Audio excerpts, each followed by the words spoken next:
Bon après-midi, bonjour pour d'autres. Nous sommes très heureux d'être avec vous dans notre troisième partie sur la face cachée de la musique gospel. C'est un privilège que nous puissions partager ensemble ce sujet. Nous avons reçu beaucoup de messages, euh, beaucoup de questions et c'est toujours un privilège de pouvoir échanger en répondant à vos questions. Et c'est normal parce que c'est un sujet qui fait souvent débat et qui fait aussi polémique parfois et des conflits parfois où des gens prennent souvent ça pour des attaques personnelles lorsqu'on parle de certaines idolâtries qui nous concernent. Donc voilà, nous sommes très heureux d'être avec vous. Et nous espérons que vous passez une bonne journée aussi. Comme nous avons bien dit, c'est la face cachée de la musique gospel partie 3. Je tiens d'abord à rappeler qu'il y aura une quatrième partie où un musicien va vous expliquer comment Dieu l'a permis de quitter de la musique mondaine et de commencer à chanter pour lui, en l'inspirant pour chanter pour lui. Donc, il va vous expliquer un peu certaines choses qui se passent, certaines notes et autres dans la musique. Donc, nous sommes bien conscients que Jésus a dit que la porte qui mène vers le royaume des cieux, c'est une porte étroite, dans le livre de Matthieu. Et que la vérité ne sera jamais populaire. La vérité ne sera jamais populaire. J'ai vu quelqu'un qui m'a parlé, quelqu'un de sincère, qui m'a dit, oui, on a passé ta vidéo à certaines personnes qui ont dit qu'ils ne regardent pas ta vidéo parce qu'on leur a dit telle ou telle chose. Je dis, mais déjà, quand vous servez Dieu, attendez-vous qu'on va dire toutes sortes de choses sur vous. Pourquoi ces gens qui parlent ne viennent jamais me parler en face pour qu'ils parlent que derrière moi? J'aime bien Idriss Abekan, je ne sais pas s'il prononce bien son nom, qui disait « Les petits esprits attaquent les personnes, les grands esprits attaquent les idées. » Venez montrer ce que nous avons enseigné qui n'est pas biblique. C'est là on peut voir si réellement... En plus, quand ça vient des gens qui sont nés dans l'église, qui ont grandi dedans, et que leur vie ne ressemble pas vraiment à quelque chose qui peut vraiment inspirer quelqu'un à devenir chrétien, moi, je n'ai pas de leçon à recevoir de ces personnes. Nous sommes très ouverts à venir raisonnant. Et quand les gens veulent nous dire des choses, on respecte beaucoup de gens sincères qui viennent nous parler. Mais je ne peux pas penser qu'un sujet sur la musique puisse amener la haine d'une minorité de personnes qui agissent en principe qu'on est pharisiens. Si on dit quelque chose qui n'est pas biblique, vous venez avec la Bible, vous dites, frère, voilà, il y a ça, ça et ça. Est-ce qu'on a besoin de faire la guerre lorsqu'on parle d'un sujet comme ça? Moi, je suis surpris.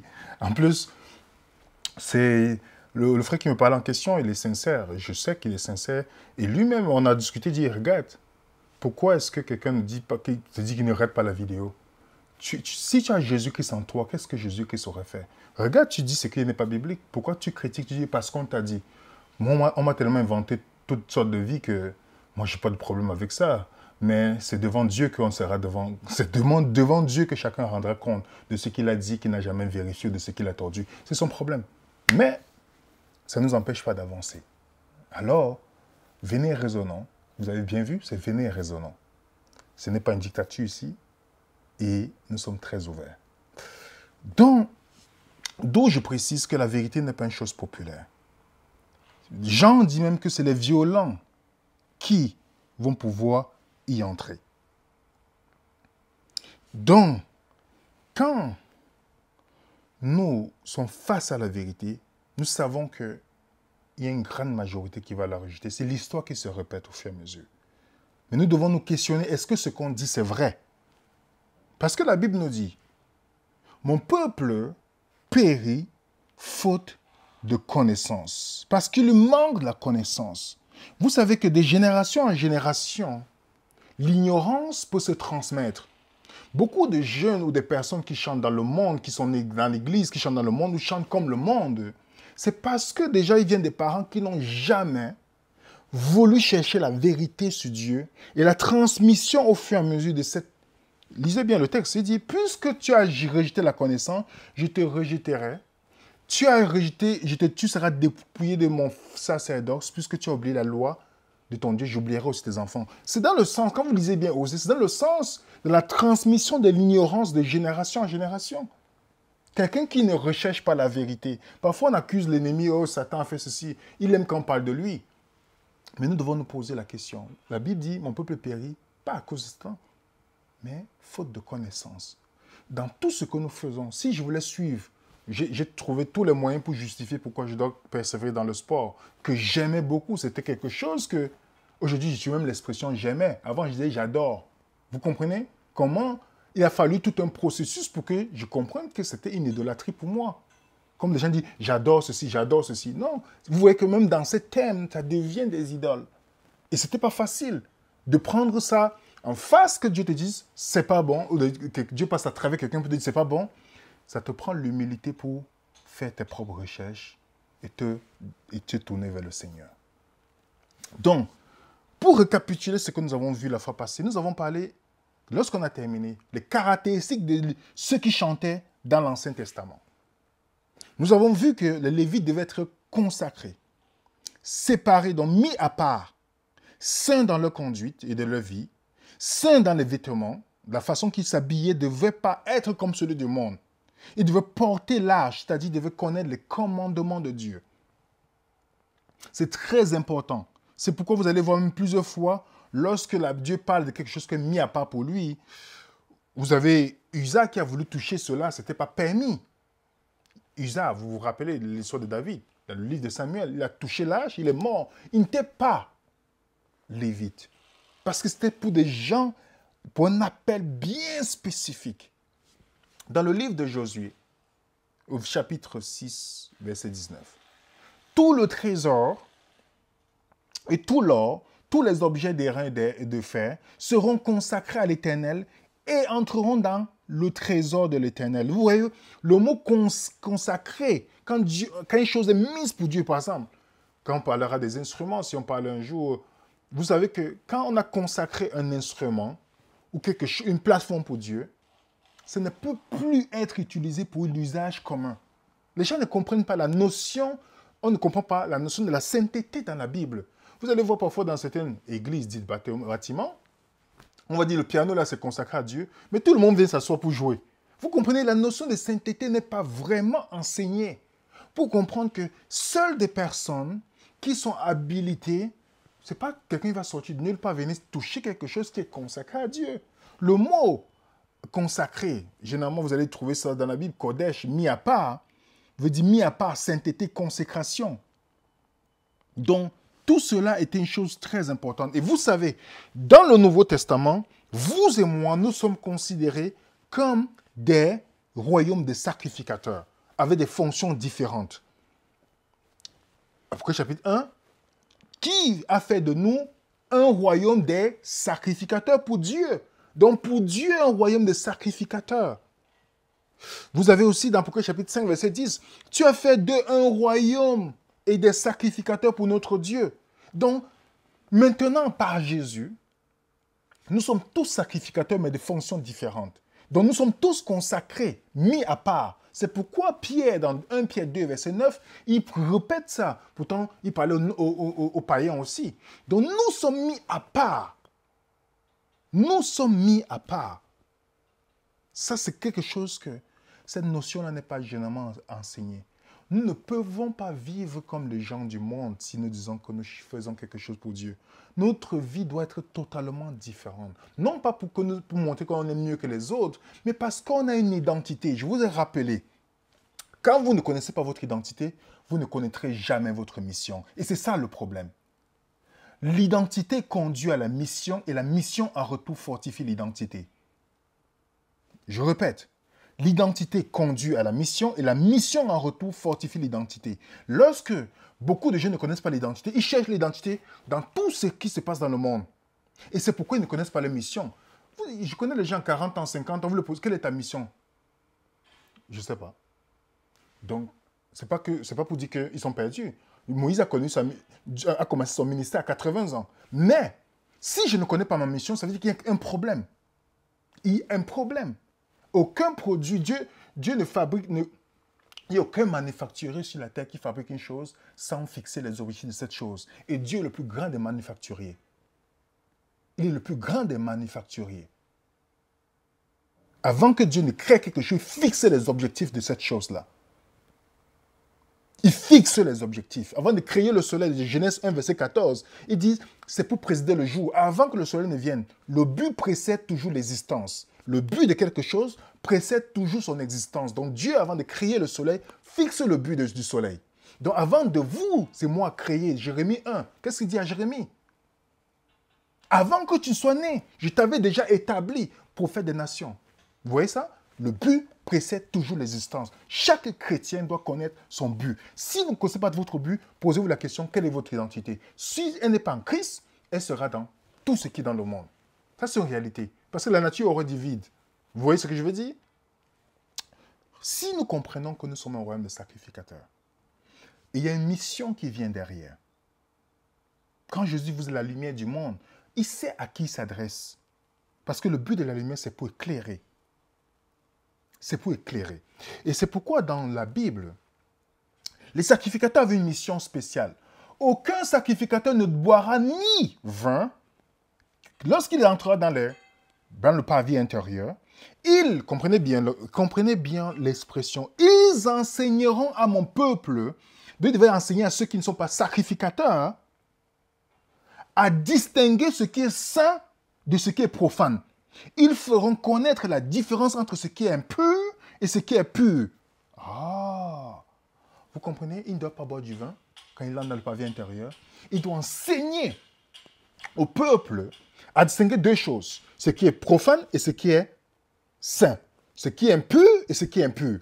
Vous voyez déjà que la mission ici, combien de personnes, nous tous sacrificateurs, nous tous, incluant ceux qui chantent, nous devons distinguer, enseigner à ceux qui ne sont pas encore, qui ont encore rejoint la bergerie, dont les non-croyants, ou ceux qui cherchent à distinguer ce qui est saint du profane, de ce qui est pur et impur. Alors si le sacrificateur, le chanteur, se met plutôt à enseigner ce qui est profane, il est en train de faire quoi ici? Le travail de Dieu? Posons-nous la question. S'il ne sait pas montrer la différence de ce qui est pur, ce qui est profane, ce qui est mondain, de ce qui est saint. Ce qui est impur, mondain, de ce qui est pur. Vous voyez déjà? Le sacrificateur doit avoir un esprit clair sur pourquoi il ne veut pas boire du vin. Parce que le vin, c'est la fausse doctrine du système Babylone. Et quand on a bu du vin, on n'est pas sobre. Donnez l'étude biblique à quelqu'un qui a bu du vin. Vous pensez qu'il va comprendre? C'est pourquoi beaucoup de gens qui sont souvent dans le rejet quand le monde la vérité, quand le vin est là, ils ne sont pas encore sobres. Ça prend beaucoup de temps pour tomber dans la sobriété et faire de la distinction de ce qu'on nous montre. Et il continue dans Ézéchiel 22, verset 26, il dit, ces sacrificateurs violent ma loi et profanent mes sanctuaires. Les sanctuaires, c'est le temple aussi qui est vous et moi. Ils ne distinguent pas ce qui est saint et ce qui est profane. Ils ne font pas connaître la différence de ce qui est impur et de ce qui est impur et de ce qui est pur. Ils détournent les yeux de mes sabbats et je suis profané au milieu d'eux. Alors combien de fois nous faisons pleurer Dieu en le profanant? Avez-vous vu un souverain sacrificateur, quelqu'un qui chante pour Dieu dans la Bible et qui chante avec les gens qui n'ont pas la même foi que lui? Aujourd'hui, on en trouve beaucoup dans les églises. Ils vont chanter. Aujourd'hui, si c'est le sabbat dans leur église, ils vont chanter. Dimanche, ils iront ailleurs jouer. Vous avez vu ça dans la Bible? Quelqu'un qui a chanté. Ce n'est pas que dit que ceux qui disent dimanche ou un autre jour sont perdus. C'est que vous n'avez pas la même perception de la connaissance de Dieu. Sauf si vous êtes dans le vin de Babylone, que vous ne faites pas la distinction. Il n'y a aucun chanteur Lévite dans la Bible qui partait chanter pour les Baals et revenait chanter pour Dieu. Qu'est-ce qu'il devait faire? Montrer au peuple de faire la différence. Mais aujourd'hui, qu'est-ce qu'on voit? Qu'est-ce qu'on voit? Je vais vous donner un exemple de deux jeunes. Nadab et Abihu. Qu'est-ce qu'ils ont fait? Ils ont amené le feu étranger devant l'Éternel. Le feu étranger. Dieu avait déjà donné un feu, mais ils ont amené un feu étranger. Dites-moi, Est-ce que le feu qu'ils ont amené était différent du feu de Dieu chimiquement? Ils avaient peut-être les mêmes composés. Mais la différence, c'était le feu de Dieu. L'autre, c'était le feu étranger. Et qu'est-ce qui s'est passé? Ils sont morts. Parce qu'ils ont décidé de sortir de la protection de Dieu. Qu'est-ce qui se passe? Lévitique 10 nous dit, Moïse dit à Aaron, c'est ce que l'Éternel a déclaré lorsqu'il a dit, je serai sanctifié par ceux qui s'approchent de moi, je serai glorifié en présence de tout le peuple. Vous comprenez? Est-ce que vous voyez ce que ça veut dire ici?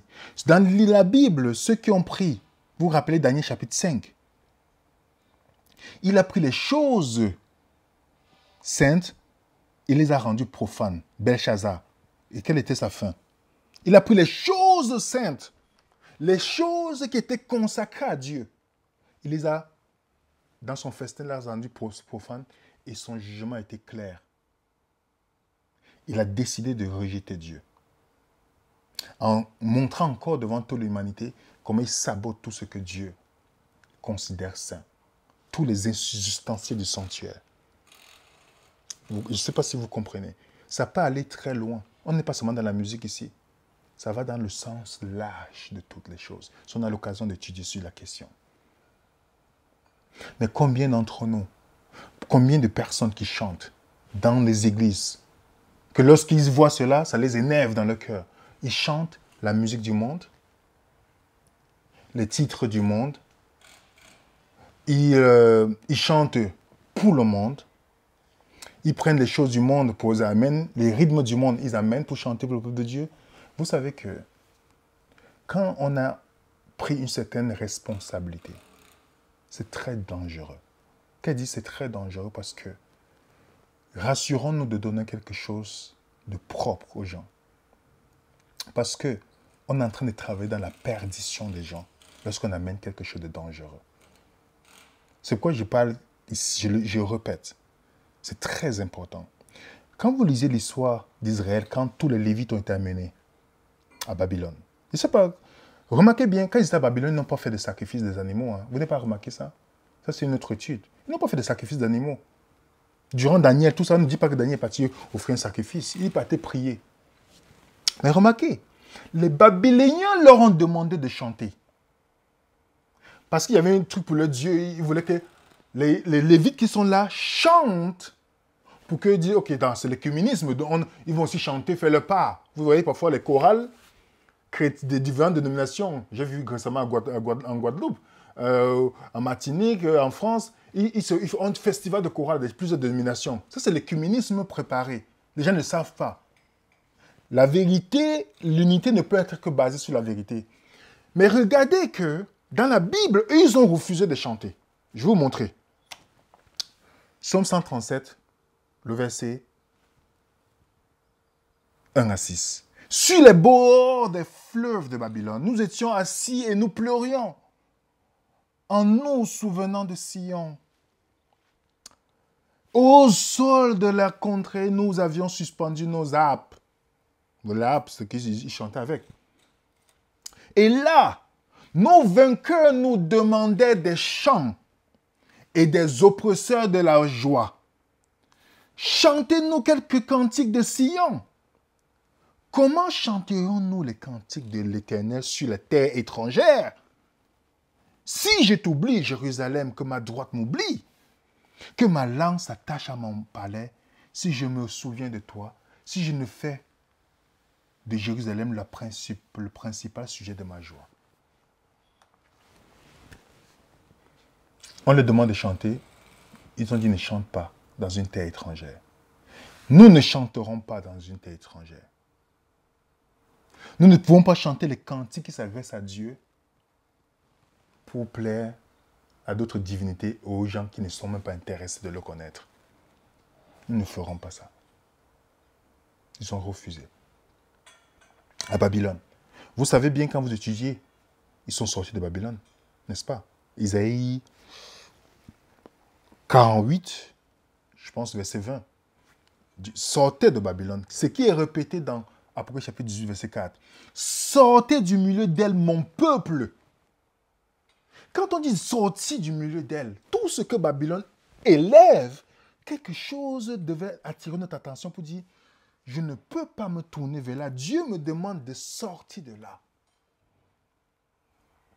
Il y a ceux qui se sont dans la Bible cru que parce qu'ils avaient le don, alors ils pouvaient chanter. Regardez ce que Dieu leur dit dans le livre d'Amos.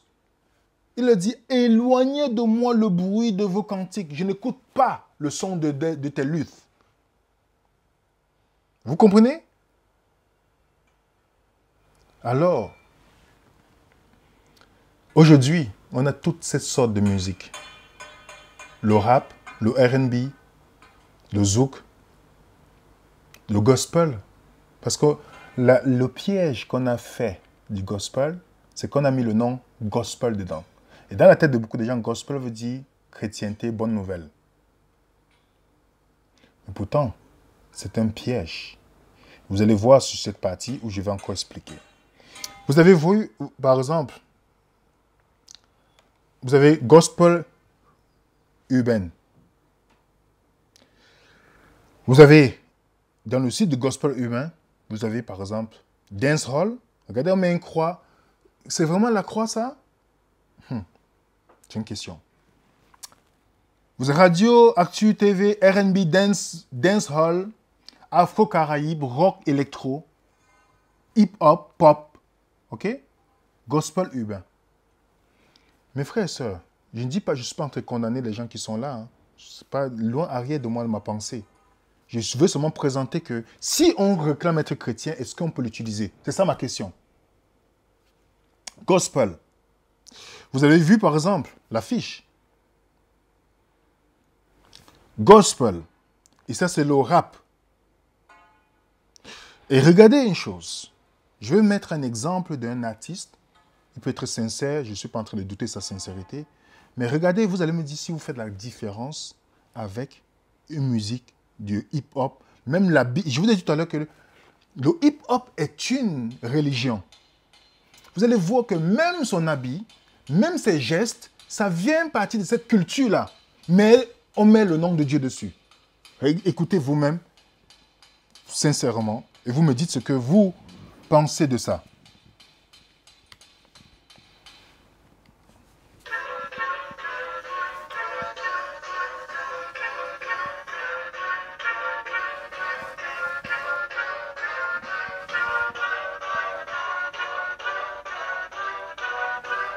Kika, j'ai le nom de l'opération. Il a fait 2 mois une nouvelle création. 2e album est en préparation. Tu pourras l'écouter sans modération. Les relations avec trop de non-dits se terminent souvent en séparation. Je te le dis avec amour et compassion. Pas de critiqueur dans mes fréquentations. Pas de critiqueur dans mes fréquentations. Rends-nous résistants quand vient la tentation. Tellement conscient que l'obéissance vaut beaucoup plus que 50 actions. Yahweh le nom de mon invocation. J'ai sa parole pour alimentation. Mais plus... Regardez, vous écoutez. Qu'est-ce que vous me dites que vous retrouvez là? On prend quelque chose de profane, on veut mélanger avec la parole de Dieu et on apporte cela. Alors le chrétien qui n'est pas né de nouveau, qui est encore faim des choses du monde, va penser qu'il croit qu'il est en train de faire chanter pour Dieu, mais en même temps, ça lui rappelle les rythmes du monde. Pourquoi la Bible dit que dans Jean 3, verset 6, celui qui est né de la chair est né de chair, celui qui est né d'esprit est né d'esprit? Pourquoi on parle de ça? Si quelqu'un en Christ, il est une nouvelle créature. Les choses anciennes sont passées. Voici, toutes choses sont devenues nouvelles. Qu'est-ce que ça veut dire? À moins que la Bible soit de la croix on jette, qu'est-ce que ça veut dire pour le chrétien? C'était le cas. Pourquoi Dieu dit à Abel? L'Éternel porta un regard favorable sur Abel et sur son offrande, mais ne porta pas un regard favorable sur Caïn et son offrande. Ok? Lequel de vous fermera les portes du temple pour que vous n'allumiez pas en vain le feu sur mon autel? Je ne prends aucun plaisir en vous, dit l'Éternel des armées. Les offrandes de votre main ne sont point agréables. Matthieu 15, verset 9. C'est en vain qu'ils m'honorent en enseignant les préceptes qui sont des commandements d'hommes. La Bible est très claire. Dieu rejette l'adoration des gens qui ne rentrent pas dans ses plans. Sinon, Dieu devait dire, je vais accepter ce que Caïn m'a donné. Pourtant, nos frères aussi les légumes dans le temps. Mais pour l'expiation, Dieu avait donné une chose précise. Mais Caïn voulait prendre ce qu'il veut pour que Dieu s'adapte à lui. Pourtant, c'est lui qui devait s'adapter à ce que Dieu a donné. Et beaucoup d'entre nous, on offre le sacrifice de Caïn à Dieu et non celui d'Abel. C'est ce que Dieu a demandé. Je n'ai jamais vu dans la Bible Dieu changer sa parole ou Jésus changer sa parole pour adapter ça aux gens. J'ai plutôt vu dans la Bible Jésus qui changeait des gens pour s'adapter, pour les adapter à ses principes. Je répète, je n'ai jamais vu dans la Bible Jésus qui changeait ses principes pour l'adapter aux gens. J'ai plutôt vu Jésus qui transformait les gens pour les adapter à ses principes. Deux choses différentes. Deux choses différentes. Donc, on a ces personnes qui viennent mélanger. On a vu la fois passée, il a clairement expliqué qu'il a mélangé le hip-hop et la musique chrétienne. Il l'a dit. Pour ceux qui n'ont pas vu, allez voir la vidéo précédente. Et Kirk Franklin, qui a influencé beaucoup de jeunes que nous voyons dans ces églises, il est produit par la maison Sony. Je ne sais pas si c'est maintenant encore. Depuis 2004, j'ai regardé la maison Sony. Ok, vous êtes produit par la maison Sony. Regardez la maison Sony. Qu'est-ce que la maison Sony produit quel artiste? Beaucoup de grands artistes dans le monde. Et vous savez que ce n'est pas contrat. C'est un contrat. Quand vous signez avec une maison, c'est un contrat. Le contrat, c'est qu'il doit supporter, encourager tous les artistes non qui sont dans la maison Sony et qui chantent contre Dieu. Quand tu signes un contrat, la Bible dit de ne pas se lier. De ne pas se lier. Mais il se lie dans les maisons de Dieu. Vous pensez que c'est pour Jésus qui va chanter? Déjà, sa musique le prouve. Ce n'est pas pour Jésus qui va chanter. C'est pourquoi ils n'ont pas de problème de chanter avec les artistes du monde. D'être produit. Ou son mari, le mari de Tachakov, qui est aussi un producteur. Regardez les gens qui produisent aussi. Allez vérifier vous-même. Vous avez Trace Gospel, le PDG de Trace, Olivier Laouchez, excusez-moi si je prononce mal son nom, qui détient tout ce que vous voyez là de Trace. Lui-même dit, Olivier Laouchez, 45 ans, compte franchi cette année les 12 millions de chiffres d'affaires. Le fruit de sa persévérance, dit-il, d'un coup de pouce venu des États-Unis où l'on a osé parier sur le projet il y a 8 ans. Sa chaîne de télé Trace TV, dédiée au rap R&B et autres musiques urbaines, est diffusée dans 150 pays, compte 20 millions d'abonnés, dont un bon tiers en France, ce qui est en fait une deuxième chaîne de clips de l'Hexagone. Et vous pouvez aller vérifier. Trace Gospel appartient à qui? À lui. Trace Gospel. Gospel n'est que partenaire du groupe Trace. Et vous savez la musique que Trace véhicule. Il fait du business. C'est pas, vous savez, vous pouvez voir par exemple dans les affiches de leur compte Instagram ou sur Twitter, on met Jésus-Christ le fresque. Vous avez vu, je vous conseille même pas de voir. C'est une insulte à Jésus. Déjà, Jésus n'a pas de longs cheveux. C'est une insulte à Jésus. Mais on va présenter un Christ. La Bible dit de ne pas se mettre sur un joug étranger, mais il y a beaucoup de chrétiens qui vont se mettre avec des maisons de production ou d'autres choses et dire qu'ils sont en train de faire l'œuvre de Dieu. Et on vous présente un Jésus dont on se moque. C'est pourquoi, vous pouvez voir les affiches, Trace Gospel partout, Trace Gospel, Trace Gospel. Il faut rejoindre aussi la communauté chrétienne. On a fait le R&B et autres, Afrique et autres. Il faut rejoindre la communauté chrétienne maintenant. Au point, ils ont fait récemment qu'ils ont annoncé Snoop Dogg, le nouveau pape du gospel. Voilà ce que Trace Gospel écrit. Sur notre Facebook maintenant, le déchaînement des émotions auxquelles nous assistons depuis plusieurs semaines sur les réseaux sociaux, exposant des artistes chrétiens, ciblés par les critiques parfois violentes sur les collaborations avec les artistes profanes. Ah, ils savent faire la distinction. Est-il légitime? Assistons-nous au dévouement des artistes gospel ou de la radicalisation inquiétante des chrétiens? Ah, waouh! Donc, ne pas écouter ces musiques, vous êtes radical. Vous savez que le mot radical, c'est un mot positif. Radical, c'est retour à la racine. Mais pour eux, vous êtes radical. Donc, vous êtes mauvais puisque vous voulez fonctionner selon la Bible.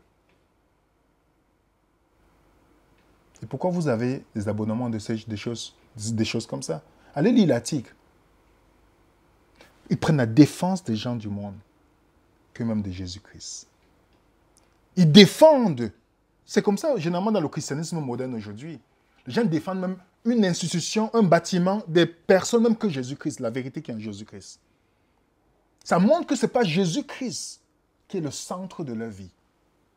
C'est le Dieu qui défend et non Jésus-Christ.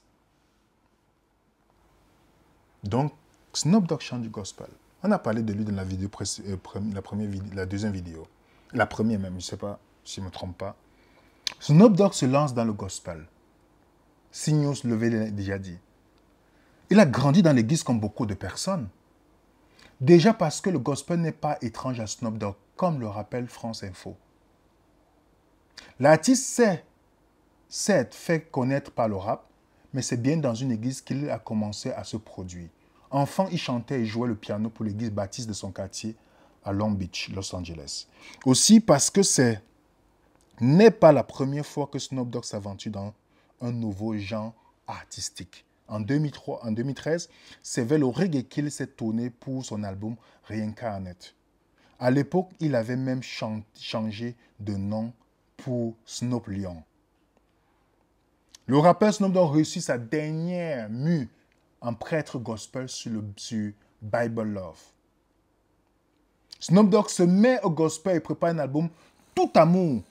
L'annonce le mois dernier a fait bien glousser dans certaines chaumières. La dernière lubie du rappeur américain n'avait pourtant rien d'une blague. Le double album Bible Love est sorti vendredi. Il contient 32 chansons dédiées au Seigneur sur lesquelles il n'est pas interdit de danser. Intéressant. On peut voir qu'on m'a dit, moi et le Seigneur, on a un arrangement, on a une mission pour Dieu. Comprenez bien, on est en mission pour Dieu. Vous allez comprendre. Satan-on,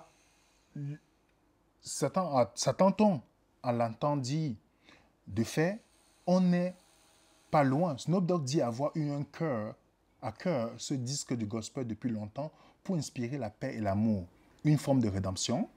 Il y a tellement de haine dans le monde actuel. Comprenez bien son but.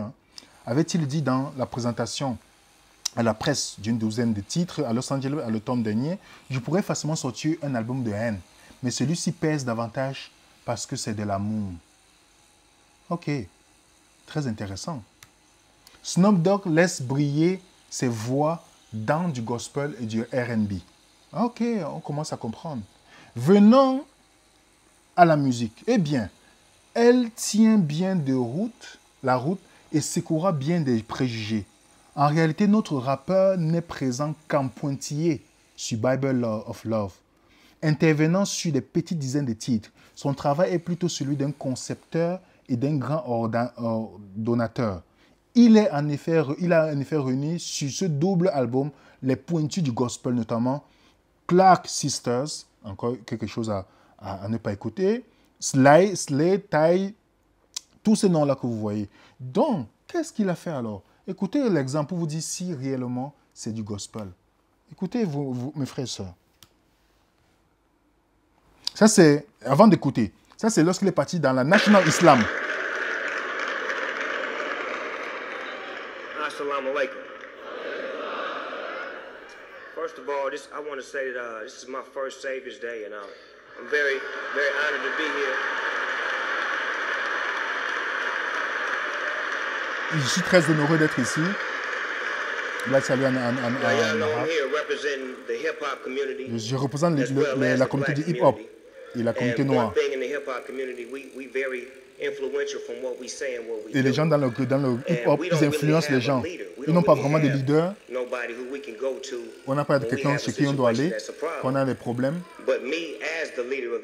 Moi, comme mon leader de cette communauté, je me tourne toujours vers Luis Farrakhan.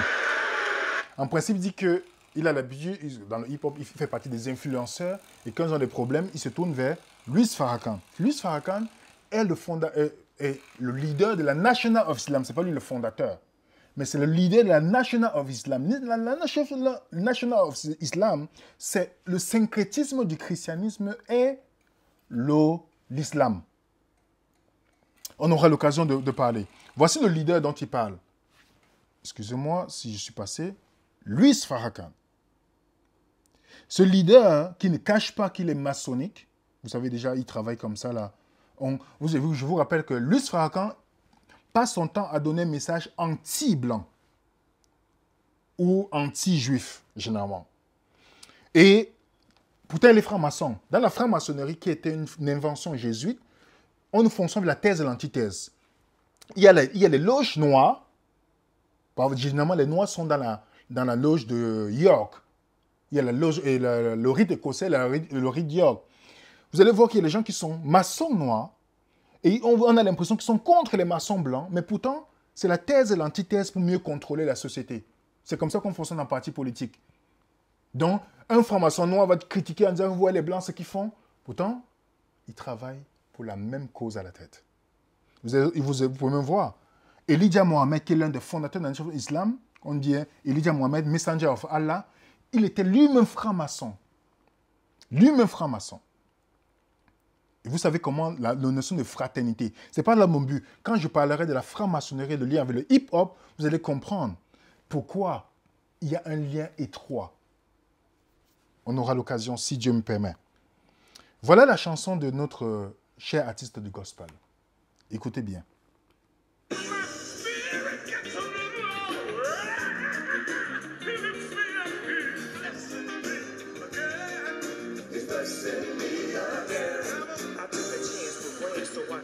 Up in heaven, my granny always said that I'm gonna grow up to be a reverend. But how can I see what she's saying? When I was 7, I didn't wanna go to hell, so I kept stepping, repping for the Lord. No weapon will be formed. If sunshine on the grind, take me through the storm. It seems like he tested me again, but on the flip side, it's like he blessing me again. Sing it with me. Ça, c'est la musique gospel. Ça, c'est la musique pour... Ça, c'est la musique de Dieu. Est-ce qu'il n'est pas en train de rapper là? Dites-moi sincèrement. Je sais que vous pouvez être fan des personnes.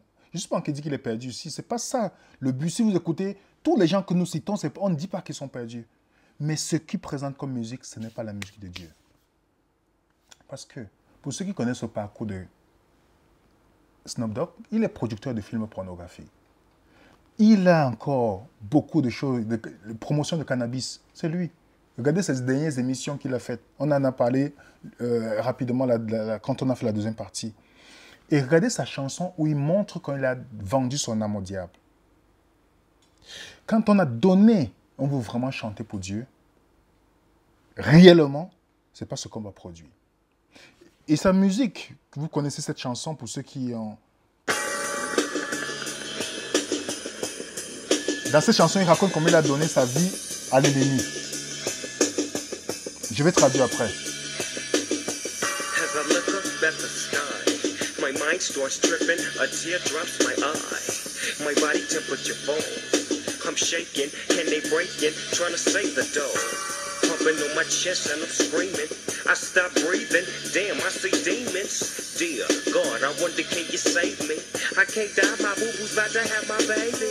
I think it's too late for praying. Hold up, her voice spoke to me and it slowly started saying, bring your lifestyle to me, I make it better. and how long will I live? Eternal life and forever. Or will I be the G that I I was? make your life better than you can imagine or even dream of. So relax your soul, let me take control.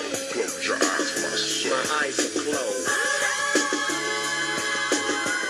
Dans cette chanson, il raconte comment il a vendu son âme au diable. Je vais vous donner quelques paroles pour que vous voyez vous-même sur l'écran.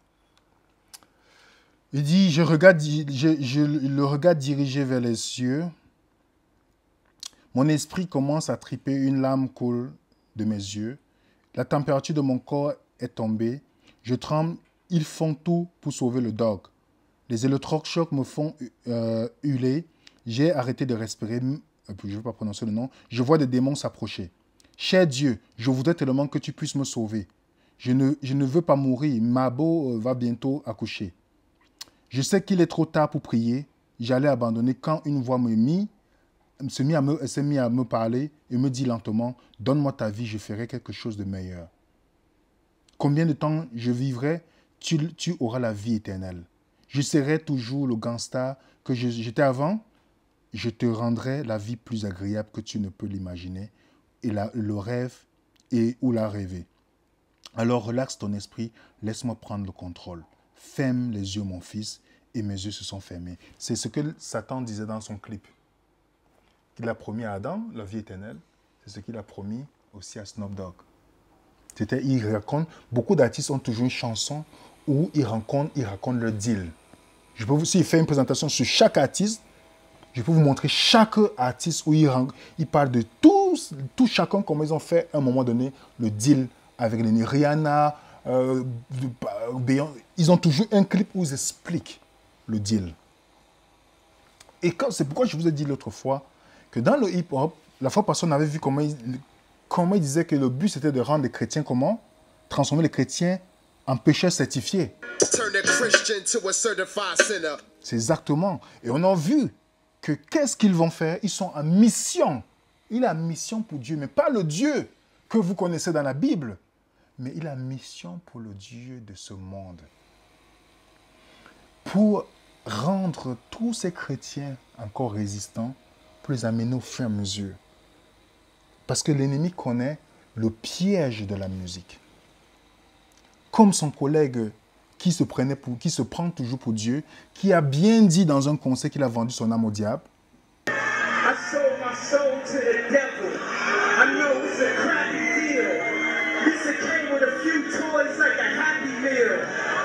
Vous avez vu, il a plusieurs chansons où il a dit créer sa propre Bible. Il a sa marque de chaussures que beaucoup de chrétiens, pas autant connaissent la signification de Jésus et l'insulte à Jésus qui est fait. Il n'a pas dit, ok, je suis devenu chrétien, je vais détruire tout ça. Non, non, non, non. Il est devenu milliardaire récemment. Il fait partie des milliardaires artistes en dollars. Et on a vu ensemble dans sa chanson qui dit que Jésus mage. Regardez ce qu'il chante. Les gens en transe.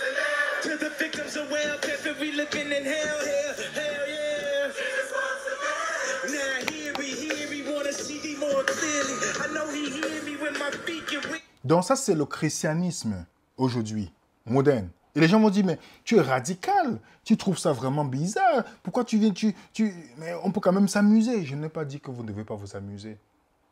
Mais si vous comprenez la grande controverse dans laquelle nous vivons, vous allez comprendre que l'ennemi est malin. Il a été chassé du ciel avec toute sa sagesse. Ça fait 6000 ans, plus de 6000 ans qu'il a étudié l'être humain. Donc ne pensez pas que, quand on dit dans Apocalypse chapitre 12, au verset 12, qu'il est chassé sur la terre, animé d'une grande colère, pourquoi on dit malheur à la terre? Satan est descendu animé d'une grande colère. Quelqu'un qui, on dit sachant qu'il a peu de temps. Donc il n'a pas de repos, il n'a pas de sabbat. Donc il va faire tout pour travailler d'une manière rapide parce que son but c'est de perdre au maximum des gens. Donc quand vous voyez la collaboration des artistes que vous vénérez chez vous, en disant que c'est des artistes chrétiens qui gagnent le même prix que les gens du monde, qui, vous avez vu Yola Adams que j'ai parlé l'autre fois, qui chante avec les artistes du monde, j'ai parlé de Donny McLean l'autre fois, sachez seulement comme la Bible dit, vous les reconnaîtrez à leurs fruits. Vous les reconnaîtrez à leurs fruits. C'est le fruit, pas leur talent. C'est le fruit que vous allez voir, que vous allez reconnaître si c'est des gens qui sont en mission pour l'ennemi. Donc, quand vous les voyez, les stars maniaques, comme vous les regardez, comme pour certaines personnes, parce que moi, je n'ai pas le temps à regarder ces personnes, ils ont créé récemment un mouvement pour pouvoir distraire les chrétiens. Ah, j'ai vu des chrétiens partager. Et c'est ça l'hypocrisie. J'ai vu des chrétiens de toutes les dénominations, je ne vais pas citer les dénominations ici, partager. Oh, voilà la musique chrétienne. Oh, ils ont fait sur Zoom. Comme c'est la mode aujourd'hui, Zoom, je ne sais pas. Mais regardez une chose. Ces gens-là savent comment ils vont nous distraire. Ils sont là pour nous distraire. Pour qu'on ne connaisse le but. Ils ne sont pas là pour chanter pour Jésus-Christ. Dans l'affiche que vous voyez, c'était un festival puisqu'on a le festival, je vais venir là-dessus tantôt. On a un artiste qui monte aujourd'hui, que beaucoup de jeunes adulent aujourd'hui, Jonathan McReynolds. Vous allez voir beaucoup de personnes partager en disant « Oh, il a sorti un nouvel album ». Mais ces gens ne vont jamais partager la parole de Dieu. Ils vont partager comme ce que je vous ai montré tantôt. Oh, ils partagé, mais quand c'est la parole de Dieu, non. Comme ça ressemble au monde. Jonathan McReynolds, qui est-il? C'est le nouveau chouchou, le nouveau leader de la nouvelle école du gospel. C'est la nouvelle école. Et Jonathan McReynolds, qu'est-ce qu'il chante? Je ne sais pas si vous avez vous avez à vérifier ce qu'il chante. Il chante du gospel contemporain. C'est le gospel, mais c'est la musique contemporaine. On en a parlé l'autre fois. Est-ce que c'est vraiment la musique de Dieu? Non. Ce n'est pas la musique qui glorifie Dieu. Voici un concert où il venait pour divertir. Et je vous rappelle, parce que le but c'est de divertir. Je mets la musique pour que vous écoutez. Ça c'est un concert où tous étaient là. Ces idoles de gens qui écoutent le gospel.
Et c'est ça qu'ils appellent concert. Concert où réellement c'est juste pour divertir les chrétiens. Pour divertir les chrétiens. Et ils gagnent les titres du monde. Vous voyez, ils passent de la BET. Vous voyez, quand le monde reconnaît ce qu'il y a à lui, ils font des concerts, ils gagnent les prix. Et vous savez que la Bible nous dit 2 personnes ne marchent pas ensemble s'ils ne sont pas en accord. Jean 15, verset 19 dit « Si vous étiez du monde, le monde aimera ce qui est à lui. Mais parce que vous n'êtes pas du monde et que je vous ai choisi du milieu du monde, à cause de cela, le monde vous haït. » Satan sait très bien. Il était chassé du ciel. Il a traîné le tiers des étoiles avec lui. Vous, artistes du gospel que vous m'entendez, il veut que vous reproduisez la même chose parce que il veut que vous portez de vos mains le sang de plusieurs à cause de votre musique. Il était talentueux dans le ciel, n'est-ce pas? Est-ce que Dieu l'a gardé? Non. Il a montré qu'il ne veut pas vivre à la présence de Dieu. On a dit, prends la porte, mon cher. Il était talentueux, mais ça ne l'a pas maintenu là. Le talent ne suffit pas. Je vous le reconnaîtra le fruit. Mais maintenant, je vais vous poser une question simple. Est-ce que dans le Nouveau Testament, vous avez vu un concert? Il n'y a pas eu de concert dans le Nouveau Testament. Je vais vous expliquer pourquoi. Ça vient d'abord de notre perception d'église. Beaucoup de gens pensent que l'église, c'est le bâtiment. Ça va choquer beaucoup ce que je vais dire, mais je vais dire la vérité bibliquement. Si j'ai tort, dites-nous qu'on a tort bibliquement.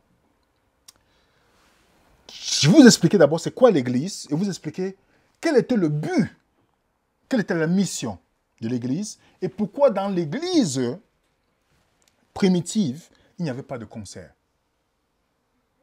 La notion de concert aujourd'hui qui vient du monde et que beaucoup de chrétiens font concert, vous allez voir qu'il y a un concert de gospel. Il y a beaucoup de gens qui sont là. Quand on dit études bibliques, il y a peu de personnes. Qu'est-ce qui les attire? Vous comprenez maintenant. Je vais vous expliquer.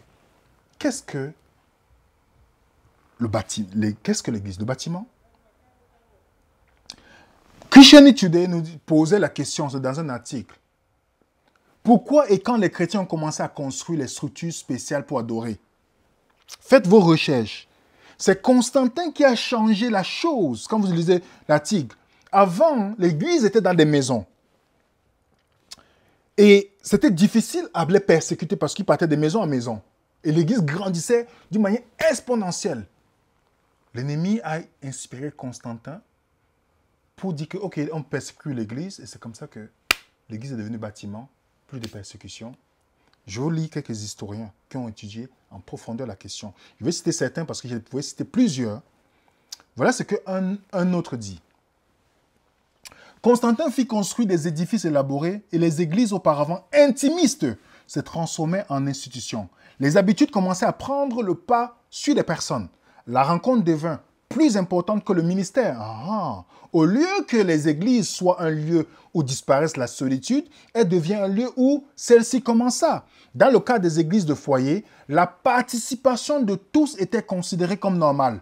À la différence de l'atmosphère de régnant dans les congrégations élargies, au sein des petites structures, les gens pouvaient prendre la parole et partager la parole avec audace. Mais cela devint impossible au sein de vastes assemblées. Ce fut le début de l'agonie de l'église vivante et chaleureuse. Quand l'église déménagea des salons, des maisons particulières pour se transférer dans des bâtiments gérés par une équipe professionnelle, elle perdit son élan. Et quand tu dis, le clégiat retira les écritures des mains du peuple. Vous comprenez maintenant? Et ne lui permettant pas de lire la parole pour lui-même. Un tel environnement d'adoration provoqua la mort spirituelle de nouveaux arrivants. Plus aucune structure n'exista pour nourrir la croissance spirituelle. Les membres des congrégations locales devinrent faibles et froids. Les membres non chargés de prédication devinrent des laïcs. Un concept que l'on ne retrouve nulle part dans la Bible. Les structures mises hors de portée du peuple, les prédicateurs, pasteurs se mirent à exercer une autorité théologique. Sans la parole de Dieu pour les aiguiller, les membres deviennent passifs dans le ministère, et les bâtiments de l'église deviennent un théâtre, les pasteurs deviennent des acteurs, et les dîmes et offrandes deviennent les droits d'entrée. Donc, il n'y a plus de différence entre celui qui part au cinéma et celui qui est à l'église, parce qu'il devient spectateur. Et c'est le pasteur ou le prédicateur, whatever, comme vous pouvez dire, qui devient l'acteur principal, ou les chanteurs. Donc, il y a une personne qu'on met à la chair devant. Quand vous regardez dans la Bible, voilà plusieurs références où l'église était dans la maison, à l'église qui est dans la maison, à l'église qui est dans la maison. Parce que dans l'église qui était dans la maison, la Bible nous dit, vous êtes comme les pierres vivantes édifiées pour former une maison spirituelle dans 1 Pierre 2, versets 4 à 5. Nous sommes le temple de Dieu, là où 2 ou 3 sont réunis. Je suis présent, Jésus l'a dit dans Matthieu 18. Donc l'église était constituée où, quand il n'y avait pas quelqu'un qui était sur la chair pour dire « Voilà ce que vous dépensez », tout le monde partageait et tout le monde participait. Jusqu'aujourd'hui, il y a encore des groupes de maisons qui existent. Oui. Donc, c'était beaucoup plus chaleureux. Même un auteur que j'aime beaucoup, dans le livre « Lever les yeux en haut », elle dit « Dieu a une église, ce n'est pas la grande cathédrale, ni l'institution nationale, ni les différentes dénominations. C'est le peuple qui aime Dieu et garde ses commandements. Là où 2 ou 3 sont assemblés en mon nom, je suis au milieu d'eux. » Matthieu 18, verset 20. Même lorsque le Christ se trouva parmi les humbles âmes, il s'agit de son Église. Car à la présence du Très-Haut, du Saint des Saints, dont la demeure éternelle peut seule constituer une Église. Donc, l'Église, selon la Bible, ce n'est pas une audience qu'on divertit, mais une armée qu'on équipait pour faire l'œuvre, la mission. Aujourd'hui, c'est une audience qu'on divertit et on pense que c'est une minorité de personnes qui font la mission. Vous voyez ça? C'est pourquoi il n'y avait pas de concert dans ce temps-là. Il n'y avait pas de concert. Aujourd'hui, la parole de Dieu dans l'église émergente, qu'on appelle l'église, c'est la musique contemporaine qui prend le devant. Vous pouvez lire plusieurs articles là-dessus. Dans l'église, selon la Bible, je dis bien selon la Bible, pas selon Constantin, parce que le pupitre, toutes ces choses-là, ça ne vient pas de la Bible. Ça vient justement du modèle de Constantin. L'Église est devenue moins efficace. Dans l'Église dite maison, Paul disait, pour les conseiller, entretenez-vous par des psaumes, par des hymnes, par des cantiques spirituels, chantant et célébrant de tout votre cœur les louanges à Dieu. Dans Colossiens 3, verset 16, il dit la même chose. Ils devaient s'entretenir. Donc, ça veut dire que quand ils chantaient ensemble. Il n'y a pas une personne qui était sur la chaire pour prêcher ou une personne qui était là sur le podium pour faire. C'était ensemble qu'ils chantaient. Donc, il n'y avait pas possibilité de mettre quelqu'un au-dessus. Ou de chanter comme ça soit dans les concerts, les gens regardent.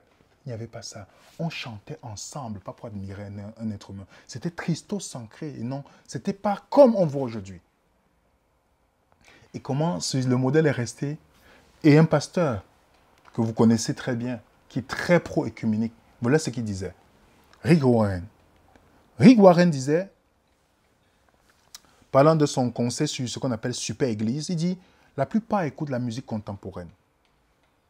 À partir de ce moment, nous avons pris la décision stratégique de devenir une église de musique contemporaine. Et dès que cette décision fut prise, nous avons vu cette forte croissance dans l'assemblée. Je l'avoue, notre musique occulte est forte, très forte. Moi, je dis, on ne va pas la baisser, parce que cette génération veut sentir la musique, pas simplement l'écouter. Vous comprenez ce qu'il dit ici? Il veut sentir la musique. Donc, selon Warren, la Bible ce n'est pas la Bible la norme. On utilise la musique sensuelle pour attirer les non-croyants. Pour attirer les gens. C'est le nombre.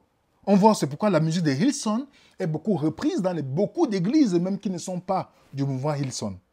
L'influence de la musique est accompagnée de la doctrine de ceux qui propagent ce genre de musique. Pourtant, la Bible nous dit de ne pas nous conformer au siècle présent. La Bible est très claire là-dessus. Elle est très claire là-dessus.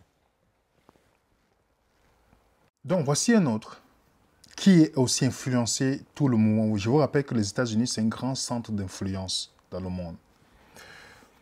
Lui, il s'appelle T.D. Jakes.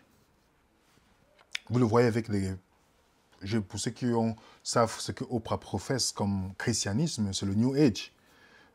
Juste pour vous rappeler, dans une vidéo où elle explique, je vais passer la vidéo et puis je vais seulement faire le résumé de ce qu'elle dit dans la vidéo, avant de continuer avec T.D. Jakes.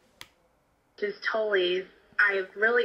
really opened my eyes up to a new way of thinking, a new form of spirituality that doesn't always align with the teachings of Christianity. So my question is to you, Oprah, how have you reconciled these spiritual teachings with your Christian beliefs? I've reconciled it because I was able to open my mind about the absolute indescribable hugeness of that which we call God. I took God out of the box because I grew up in the Baptist church and there were, rules and, belief systems and doctrine. And I happened to be sitting in church in my late 20s, and I was going to this church where you had to get there at, 8 o'clock in the morning, or you couldn't get a seat, and a very charismatic minister, and everybody was just, into the sermon. And this great minister was preaching about how great God was and how omniscient and omnipresent and God is everything. And then he said, and the Lord thy God is a jealous God. And I was, caught up in the rapture of that moment until he said jealous. And something struck me. And I was like, I think about 27 or 28. I was thinking, God is all, God is omnipresent, God is all, and God's also jealous. God is jealous of me.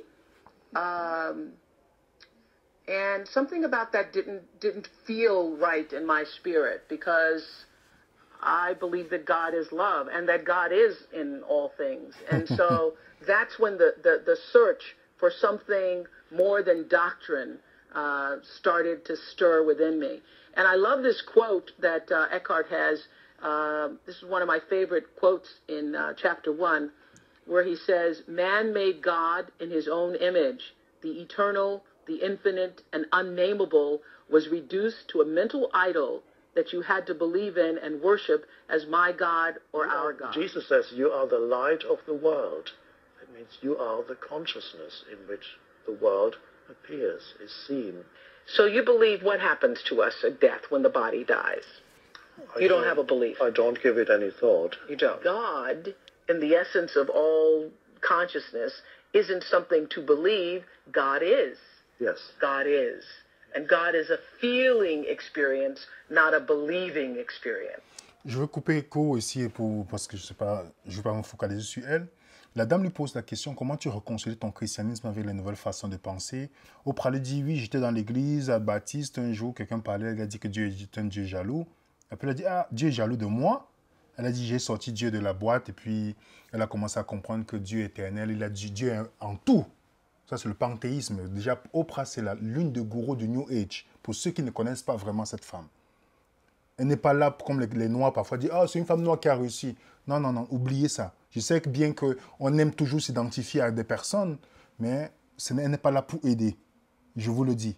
C'est le gourou du New Age. Le panthéisme qu'elle amène est nocif. Et voilà ce qu'elle continue à dire à la dame, que elle cite un des gourous du New Age, ce monsieur-là. Elle dit que voilà ce qu'il dit, que Dieu est tout. L'homme a voulu faire l'homme à son image, Dieu à son image, mais Dieu est tout. Et dans la discussion qu'elle parle avec ce monsieur-là, justement, qui lui parle dans la vidéo, qu'est-ce qu'il dit? Le monsieur dit qu'il par rapport à la mort, la vie après la mort, il dit qu'il ne sait pas. Bon, en principe, pour dire qu'il ne sait pas. Et Oprah dit que Dieu, c'est ce que nous croyons. Si nous croyons quelque chose, c'est que c'est Dieu. Ça, c'est un point. Et pour terminer, dit, Dieu n'est pas quelque chose qu'on croit, believe experience, ce n'est pas quelque chose que nous croyons comme une doctrine, un enseignement, mais c'est quelque chose que nous ressentons. Vous comprenez pourquoi tout dans le christianisme aujourd'hui est tourné vers l'émotionnel, vers l'expérience au-dessus de la parole de Dieu. On appelle ça la dissonance cognitive. Donc tout est basé sur l'expérience. Donc, dans certaines églises qui sont 10 bâtiments, avec les milliers de membres. Tout est basé, il y a d'abord une chorale qui vient chauffer les personnes, où vous avez l'impression que vous êtes dans la présence de Dieu. Ça, c'est une totale séduction. Parce que quand on vous a bien travaillé, même si on vous prêche l'erreur, vous ne pouvez plus distinguer. Parce que le cerveau, Denise va mieux vous expliquer, le cerveau ne résiste pas quand on met l'accent sur l'émotion.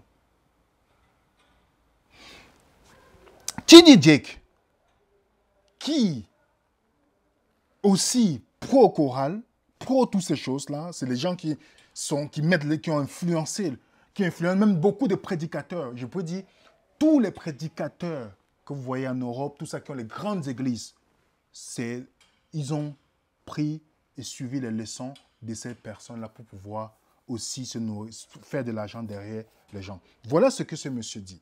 Écoutez bien, et c'est exactement ce que tous ces prédicateurs que vous connaissez avec les noms, je ne veux pas citer le nom ici, en France, au Congo, en Côte d'Ivoire, tout ça, tout ce que vous connaissez, suivent le modèle. Et voilà pourquoi est-ce qu'ils deviennent de plus en plus riches. Et voilà pourquoi ils suivent le nom de Jésus. Voilà ce que T.D. Jakes dit. The Lord sent me here to feed somebody this morning. Hallelujah. Dieu m'a sélectionné. Je suis au Saint-Esprit. Dieu, je ne peux pas te décevoir. If Jesus is the product, then Bishop T.D. Jakes is one of the Lord's top sales. Il dit que Jésus est un produit. Je ne sais pas si vous comprenez ce que ça veut dire.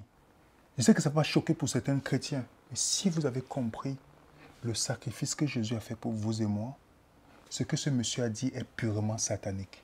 Jésus-Christ est un produit qu'ils utilisent pour faire de l'argent. Et lui, c'est l'un des plus grands vendeurs. C'est quoi le journaliste? Vous regardez le documentaire, c'est la moquerie totale de Jésus. Mais combien de chrétiens sont séduits par l'enseignement de ce monsieur? Combien sont séduits par tout ce qu'il a mis devant comme mouvement? C'est pas pour rien qu'il a chanté une chanson avec Kirk Franklin, 911. Vous pouvez écouter la chanson. Vous pouvez vérifier vous-même. 911. 911. Sa femme, c'est pas pour rien.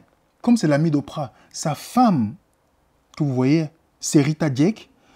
Récemment, plusieurs journaux se sont indignés de voir comment elle a mené le yoga dans l'église. Pour ceux qui veulent savoir c'est quoi le yoga, regardez notre vidéo, la face cachée du yoga. Dans l'église. Vous voyez bien, dans l'église, le yoga, elle a même inventé dans son Instagram, dans l'église.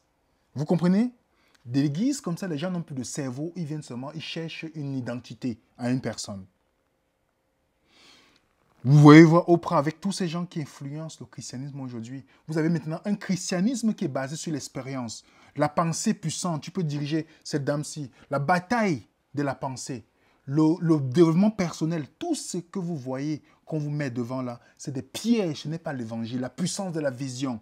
Il faut changer ça. Tout ce qu'on met là, tout ce qu'on met devant le développement personnel, c'est le New Age qui est entré dans l'église. Ce n'est pas pour rien que ceux qui ont étudié le New Age et le yoga, vous allez voir que ces choses que vous voyez dans le New Age, on retrouve ça dans... Quand on trouve dans le New Age, on retrouve ça. Voici le New Age. Hein. Regardez bien, les gens tombent en transe, on met les mains sur le front, ils tombent en transe. Vous retrouvez ça dans les églises aujourd'hui. Il n'y a pas de différence. Sauf que Jésus, c'est le nom, le produit. Il y a plusieurs personnes qui peuvent vous dire... Tout aujourd'hui, c'est juste du cinéma qu'on fait devant des personnes. Un documentaire, j'ai coupé une section où on explique comment la stratégie. Regardez, est-ce qu'il y a une différence ici? Voilà un chrétien, voilà un prêtre bouddhiste. Il n'y a pas de différence. C'est pourquoi l'évangile, aujourd'hui, on parle que de démons seulement. Si vous n'êtes pas attentif, vous allez tomber dans la séduction. Vous allez tomber dans la séduction. Mais ce n'est pas ça le point que je suis en train de vous présenter ici. Je vous montre comment l'Église, graduellement, ne ressemble plus à l'Église d'aujourd'hui, selon la Bible. Aujourd'hui, ce que nous considérons comme Église, ce que nous considérons comme élevé, ce que nous considérons comme chorale et autres, ça n'existait pas dans l'Église primitive. Tout le monde chantait ensemble. Dans l'Ancien Testament, cela devait conduire la louange parce que le Lévite symbolisait ceux qui ont donné leur vie à Dieu. Le peuple symbolisait ceux qu'on devait gagner. Parce que le but de Dieu au début, dans Exode chapitre 19, c'était de permettre que tout le peuple soit un roi sacrificateur. Lisez bien Exode 19. C'est quand ils ont fait le veau d'or que finalement Dieu a choisi les Lévites. A pris les Lévites. Lisez bien Exode chapitre 19. C'était avant le veau d'or. Dieu voulait faire tous un royaume sacrificateur pour gagner les autres personnes. Alors maintenant, on nous a mis le piège du gospel. Dans un article récemment, HuffPost nous disait ceci. Gay God and Gospel Music. Et dans l'article, vous pouvez retrouver sur Internet,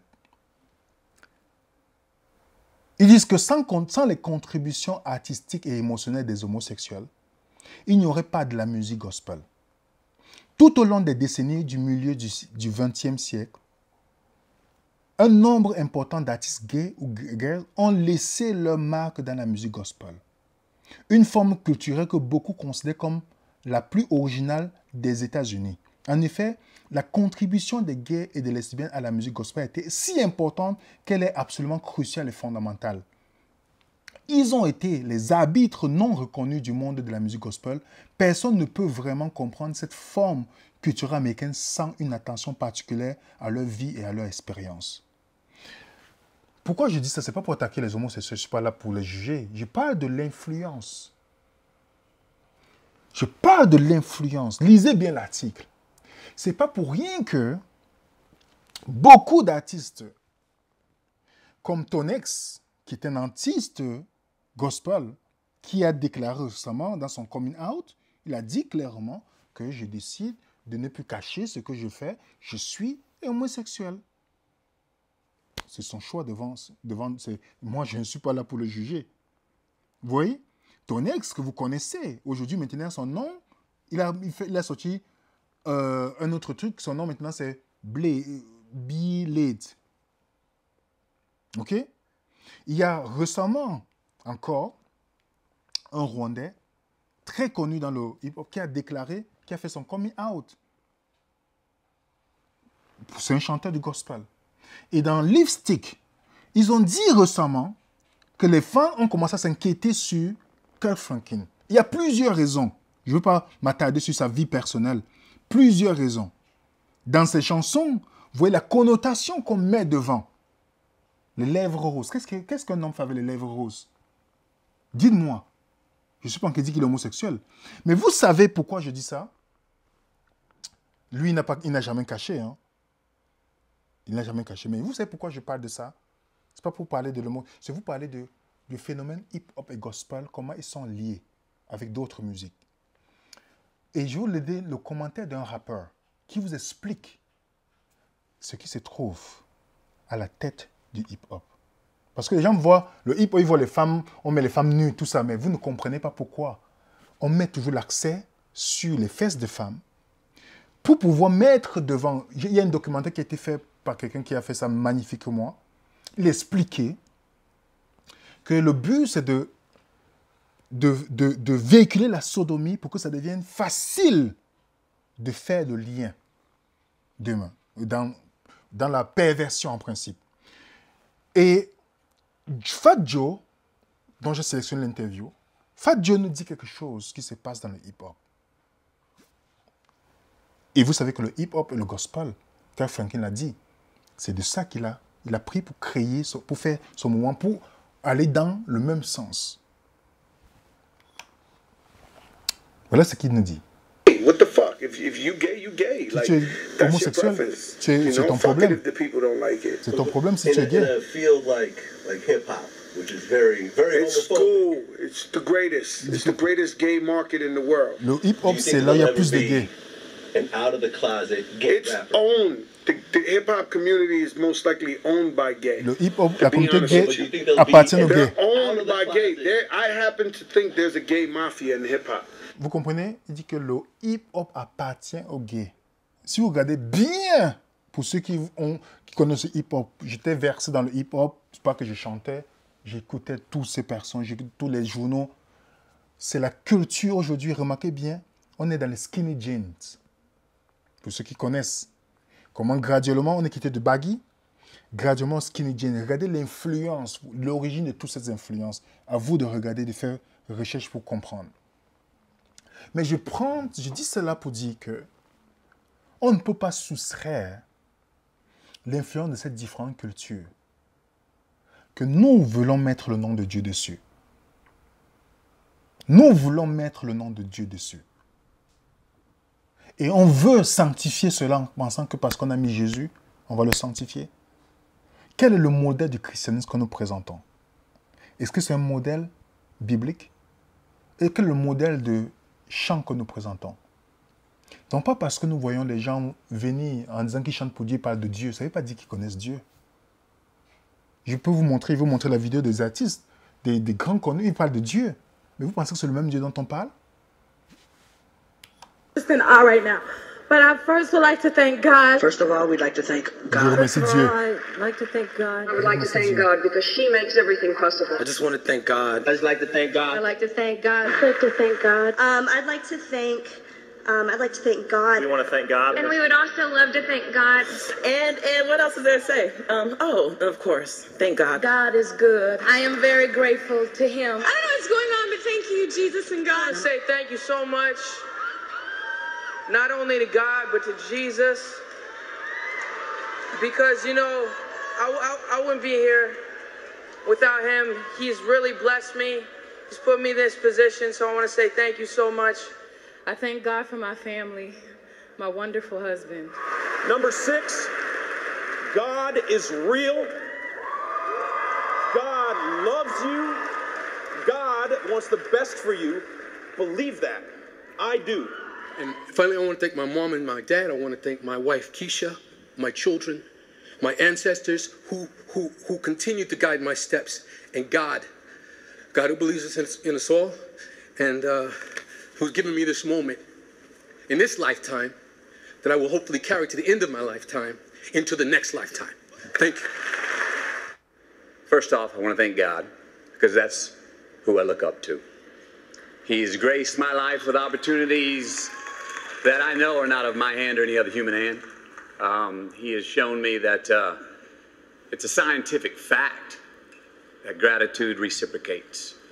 In the words of the late Charlie Lawton, who said, when you got God, you got a friend, and that friend is you. Thank you. First, I must thank God. I must thank God. I must thank the Lord. Y'all already know. You know, I always got to start off by thanking God, because without him, I would not be standing before y'all. Vous voyez, tous remercient Dieu. Vous pensez que c'est le Dieu que nous retrouvons, le créateur du ciel et de la terre.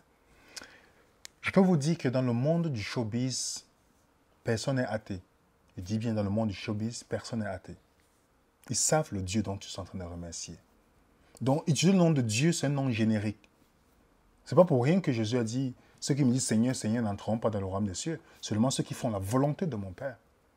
C'est pas vrai? Il dit, qu'est-ce qu'il dit? Je vous ai jamais connu. Je vous ai jamais connu dans Matthieu chapitre 7. Pourquoi il dit, pourtant ces gens-là ont professé, prononcé son nom. Je vous ai jamais connu. Donc, chanter ou prêcher en mettant le nom de Dieu ne garantit pas le salut. Ça ne garantit pas. Beaucoup de gens connaissent Macron. Beaucoup de gens connaissent Donald Trump ou Justin Trudeau. Mais si vous partez à l'Élysée, vous partez voir à l'Élysée, vous dites, vous arrivez à la porte, vous dites, oh, je veux rencontrer Macron. Qui va vous laisser entrer? Personne ne va le laisser rentrer. C'est seulement si Macron vous connaît que vous allez entrer. Donc, pas parce qu'on a mis le nom de Dieu quelque part, dans le hip-hop, dans le R&B, et toutes ces choses, que ça veut dire que Dieu l'approuve. Mais plutôt, on devait remercier Dieu pour sa bonté. Parce que s'il retire sa protection, nous sommes perdus. C'est pourquoi dans Ésaïe chapitre 8, je pense au verset 11, qui disait « Quand le jugement tarde à venir, le cœur de l'homme s'endurcit de plus en plus vers le mal. » Quand vous voyez de plus en plus les gens continuer dans le hip-hop, pourtant ils ne peuvent même pas rester, continuer en disant qu'ils vont chanter le gospel. Mais ils ne peuvent même pas rester seuls avec Dieu à genoux et ouvrir la Bible, parler à Dieu. Ils ne peuvent même pas faire 5 minutes. J'ai vu quelqu'un qui a dit un jour, chorale, on va étudier la Bible. Quelques jours plus tard, les gens ont disparu. Parce que ce n'est pas Dieu qui les intéresse. Ce n'est pas lui qui les intéresse. C'est la musique gospel qui est leur idolâtrie. C'est ça qui est dans le cœur. Le talent ne suffit pas. Le talent ne suffit pas. C'est quand tu accomplis l'œuvre de celui qui t'a créé. L'ennemi ne vole que votre temps et mon temps. C'est un voleur cosmique. Tout le temps qu'on devait consacrer à Dieu, il veut le voler pour la gloire. Je vous ai expliqué que la grande controverse est sur l'adoration. La musique sera un endroit, un des pièges à la fin, que Satan sait très bien que Dieu recommande qu'on adore en esprit et en vérité. Lui va venir mettre l'esprit et le mensonge. Ce qui fait que finalement, celui quand on pense qu'on adorait Dieu, ça va avec qui? Parce que Dieu ne prend pas plaisir à une adoration qui ne va pas en accord avec sa volonté. Ça retourne à ce qui? À l'ennemi. On lui donne gloire d'une manière indifférente. Il y a quelqu'un qui avait fait un sujet sur les satanistes accidentels. Comment on peut être sataniste d'une manière accidentelle? Il dit, ah, c'était intéressant. Il dit, accidentellement sataniste. Finalement, j'ai compris pourquoi il a expliqué ça. Que c'est ça, le Satan. Il ne va pas vous dire que rejetez Dieu. Mais il va utiliser les choses que vous allez faire d'une manière indirecte qui vont le rejeter. Un autre qui a étudié l'histoire de négro spirituel, je vous conseille de lire ce livre pour ceux qui veulent encore savoir plus. Un autre qui a fait musique et anthropologie, voilà ce qu'il nous dit à la page 421 444. Il nous dit, la musique des églises noires américaines n'est pas toujours le reflet de la morale chrétienne. La vaste littérature sur les blues supposait toujours que le gospel, même bluesifié sur le plan formel, est l'expression d'une spiritualité éthique et la manifestation du bien par l'excellence, ce qui me semble douteux au moins dans certains cas. En effet, il existe aux États-Unis un type d'église noire qui ne connaît pas ou peu cette barrière entre genres musicaux de ceux dès leur fondation dans les années 1920. Il s'agit des églises dites spirituelles, dont les caractéristiques sociales, les croyances et les rituels sont proches de religions afro-caribéennes. Les oppositions binaires, bien-mal, homme-femme, religion, magie, Dieu-diable, homme blanc, homme noir, des églises protestantes noires américaines y sont peu opératoires. Même si les églises spirituelles subissent la pression de la religion dominante qui tend à imposer ses canons, les rares auteurs qui ont étudié ces mouvements religieux ont insisté sur le syncrétisme qui le caractérise. On peut y déceler des influences catholiques, protestantes, spirites et vaudou. Vous pouvez lire, c'est très intéressant ce que ce monsieur dit. Il parle, c'est pourquoi il explique le syncrétisme qu'aujourd'hui on appelle le gospel, tout ce que le syncrétisme de plusieurs musiques que les gens amènent dans les églises qu'on appelle gospel. Vous pouvez aller voir, vous allez voir les affiches, gospel, jazz, creation. Vous voyez, tout ça, c'est des mélanges. Pour terminer, je vais vous parler du tambour. Parce que Denise va aller plus en détail là-dessus. Le tambour, par exemple, qu'on retrouve dans ces moments de louange, dans soi-disant église, les gens se basent sur le psaume 150 généralement. Mais ils oublient que le psaume 150, il faut l'étudier. Ils font une lecture superficielle. Le psaume 150 commence par dire « Louez Dieu dans son sanctuaire ». C'est quoi le sanctuaire? C'est quoi le sanctuaire? Beaucoup de protestants et beaucoup de catholiques et autres même de toutes les dénominations, beaucoup ne connaissent pas c'est quoi le sanctuaire de Dieu. Ils ne connaissent pas la signification du sanctuaire de Dieu. On dit « Louez Dieu dans son sanctuaire ». Louez-le dans l'étendue où éclate sa puissance. Louez-le pour les hauts faits. Louez-le selon l'immensité de sa grandeur. Louez-le au son de la trompette. Louez-le avec le luth et la harpe. Louez-le avec le tambourin, avec les danses. Louez-le avec les instruments à cordes à chalumeau. Louez-le avec les cymbales sonores. Louez-le avec les cymbales retentissants. Que tout ce qui respire loue l'Éternel. Remarquez bien, tout ce qui respire loue l'Éternel, donc qui respire, les instruments ne respirent pas. Ça veut dire que les instruments devaient être, la voix des gens devait être plus forte que les instruments. Et en plus ici, le mot tambour ici, c'est le tambourin, c'est pas tambour. Et la danse, parce que je vais parler aussi de la danse, le mot danse que vous voyez là, c'est mal traduit par la Louis II. Le mot danse, c'est makol. Makol veut dire flûte ou danse selon le contexte. Dans ce livre, les musiques instrumentales de la Bible, on vous dit bien que makol, dans certains sens, on doit danse, et dans l'autre, c'est flûte. Dans le sanctuaire, dans le livre, on dit bien que le sanctuaire, on ne peut pas danser dans le sanctuaire. C'est pourquoi c'est le mot makol qui est là. Vous comprenez, à cause de la sainteté de Dieu du sanctuaire. Donc, quand on parle de tambour, de tambourin, c'est ça le tambourin. Ça n'a rien à voir avec ça. Et parce que, pour ceux qui sont dans la religion africaine, je ne suis pas en train de dire que les Africains sont méchants, tout ça. Moi, je suis d'origine africaine. Je suis en train de dire que, je veux seulement dire que le tambour a une connotation différente pour la religion africaine. Les danses, les rituels sont accompagnés des battements de tambour. Ça, c'est une réalité. Ce qui fait que les gens tombent souvent en transe. Vous pouvez lire ça dans ce livre de Mickey Hart. C'est très intéressant l'exposé qu'il a fait dessus. Les tambours africains sont considérés comme sacrés. Ils sont lavés, mis au repos, adorés comme des dieux. On croit que les tambours sont des oreilles de Dieu, qu'il faut en jouer dans l'attitude d'un plaidoyer pour l'humanité. Les cérémonies religieuses ne peuvent pas être commencées tant que les danseurs n'ont pas salué les batteurs. Écoutez, selon le serpent gémi par Michael Ventura.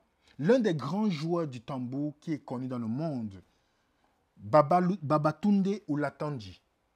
Il écrit des livres, il a gagné les grands prix sur le drums, tambour. Dans une expérience, il raconte son passage aux États-Unis, que Michael Hart parle dans son livre. Il dit, quand je suis allé au collège, j'ai mis la radio, j'écoutais Baby Baby When I Think of You. J'étais très surpris. Je me souviens m'être dit, hey, c'est la musique africaine. Ça ressemble à ce qu'on trouve à la maison. La même chose s'est produite quand j'écoutais le gospel. Donc, qu'est-ce qu'il a reconnu dedans? Qu'est-ce qu'il a reconnu? Et c'est pourquoi dans le battement de tambour, il y a ce qu'on appelle un esprit qu'on appelle Loa. Loa, c'est un esprit qui entre, vous voyez dans les cérémonies de vaudou et autres, qui entre qui amène la personne dans la possession, dans l'église où il y a les bâtiments, où il y a des grandes assemblées.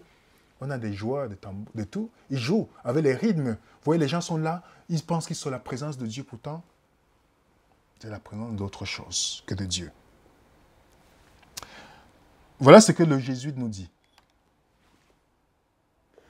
Excusez-moi. C'est la musique dans le tambour qui amène la possession des esprits et que les gens crient. Les gens crient dans le un peu comme ça.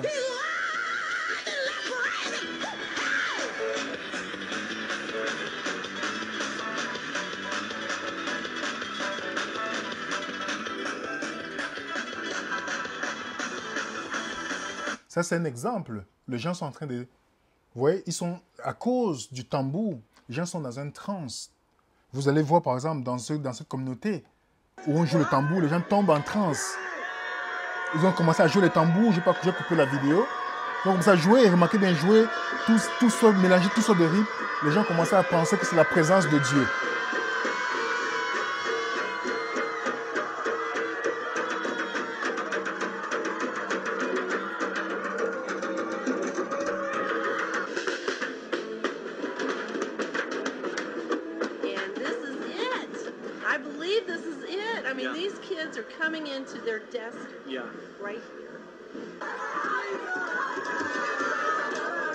Les gens sont en transe. Après avoir joué dans le documentaire, ils ont bien joué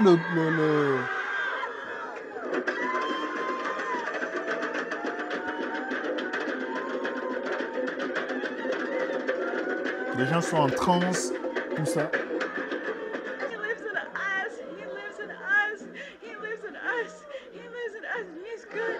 Vous voyez, elle a confondu même cette présence en disant qu'il vit en nous, parlant du Saint-Esprit. Vous voyez, les gens sont en transe, ils ont la confusion. Je vous rappelle que le faux réveil, c'est toujours lié aux émotions. Le faux réveil. Donc, si on revient sur la danse, dans le psaume 150, ce n'est pas la danse dans le sanctuaire.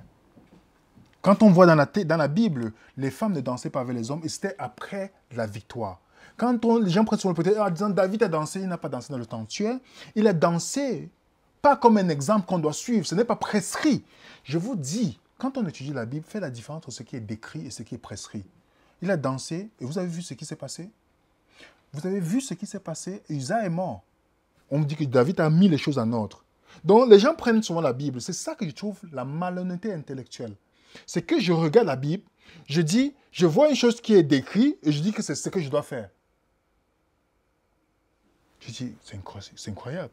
J'ai vu quelqu'un m'appeler un jour pour me dire, il faut qu'on fasse le jeûne d'Esther. Je dois faire le jeûne d'Esther. Je dis, mais vous avez vu où c'est prescrit le jeûne d'Esther? Vous avez vu où c'est prescrit le jeûne de Daniel? Daniel a mangé. Est-ce que vous avez vu, on a dit le jeûne d'Esther? Je lui ai dit, maintenant faites le jeûne d'Esther. Non! Ce qui est décrit et ce qui est prescrit, c'est deux choses différentes. Donc, David danser n'est pas une prescription pour vous et moi. On décrit une situation et comparer bien, étudier. Ça n'a rien à voir avec ce que nous faisons aujourd'hui. Il voulait transporter le truc de Dieu. Mais vous voyez ce qui s'est passé. Et Marie et les femmes, quand on lit dans Exode 15, ils ont dansé après la grande délivrance. Après la grande délivrance, c'est là où ils ont dansé. Ça n'a rien à voir avec ce qu'on voit aujourd'hui. Où les gens sont collés, le zouk et autres, ils disent même dans les mariages chrétiens, on danse le zouk. Les gens sortent de l'église, de soi-disant Dieu a béni, ils entrent, et c'est la musique mondaine dans leur cérémonie. Pourtant, ils ont dit, nous sommes saints, nous sommes séparés du monde, nous vivons pour Dieu, mais ils glorifient la musique du monde dans leur mariage. Que Dieu ait pitié de nous. C'est quoi alors, si nous sommes en Christ, nous sommes une nouvelle créature? Qu'est-ce que ça veut dire? Vous savez que le chrétien, ceux qui ont étudié le sanctuaire, on a une série sur le sanctuaire. Je vous invite à le regarder. Je vous invite à regarder. Le sanctuaire, les fêtes juives nous décrivent les dimensions dans lesquelles nous vivons. Jésus est venu, c'est la Pâque, il y avait la Pentecôte. Nous vivons dans le Yom Kippour. Ceux qui connaissent dans le temps dans lequel nous vivons, après le Yom Kippour, on aura notre temps de réjouissance lors du tabernacle, les 1000 ans. Mais pour l'instant, dans le Yom Kippour, le peuple devait vivre dans l'humilité et se dépouiller. Donc, on ne va pas avoir le temps de faire un défilé de mode ou d'aller faire ceci. Non, on a le temps de se remettre en question, de se rassurer qu'il n'y a rien qui ne sépare de Dieu. Parce qu'après le Yom Kippour, c'est le tabernacle, le moment de réjouissance. Étudions bien la Bible. Je dis, si on est chrétien, si vous êtes mondain, c'est votre choix. Je vais le respecter. Mais si vous êtes chrétien, on doit étudier pour comprendre, dans le calendrier prophétique de la Bible, je suis dans quel temps? Comment le chrétien se comporte dans ce temps-là? Alors vous allez comprendre que conseil et autres, toutes ces choses, vous ne s'irez même pas. Parce que ce n'est pas de Dieu. Votre moment de réjouissance va venir lors du tabernacle avec le Seigneur. Faisons attention pour notre influence. L'influence que nous laissons, faisons très attention. Il y a des gens qui chantent pour Dieu. Parce que je vais faire la 4e partie, c'est Denis qui va le faire. Parce qu'il est musicien, il va vous expliquer. Il y a des gens qui chantent pour Dieu. Matt Minicus, j'ai échangé avec lui. Il chante les psaumes, il compose sa musique, il chante les histoires de la Bible. Ça vous aide à mémoriser. Vous pouvez voir ses différents albums. Il chante pour le Fils prodigue. Dieu l'a inspiré. Vous avez une femme que je respecte beaucoup. Je vous fais écouter, vous allez comprendre. Elle ne chante pas besoin d'instruments. Je ne dis pas que l'instrument c'est mauvais, mais les partitions et autres, même le piano pour pervertir, il faut jouer ça dans la manière du monde. Vous comprenez?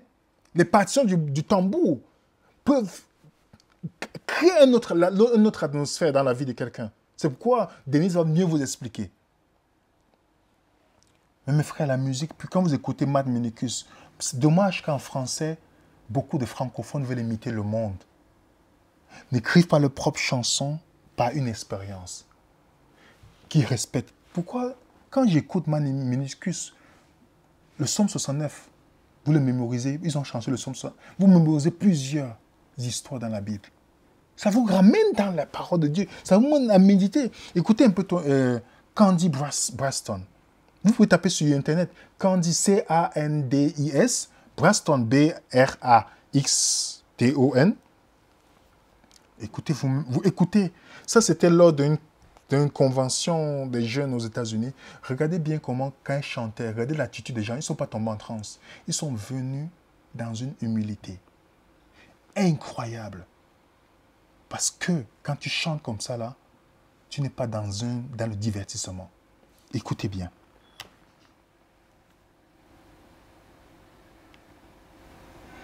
Amazing grace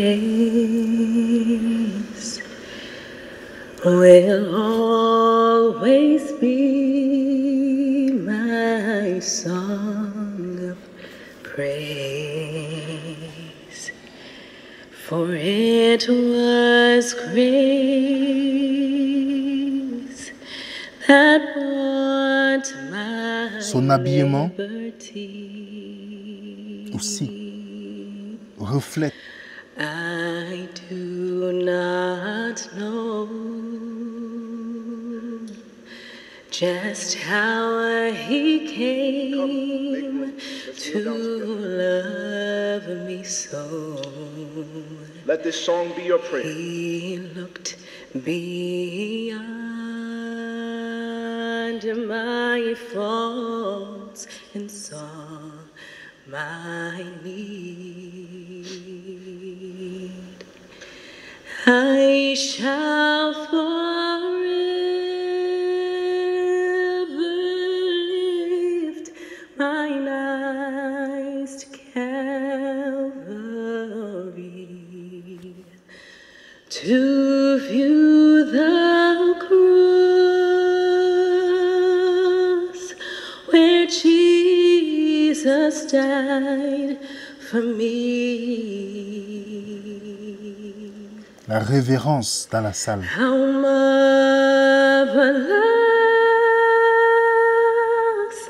the grace that caught my falling soul. He looked beyond my faults and saw my need. I shall forever lift mine eyes to Calvary to view the cross where Jesus died for me.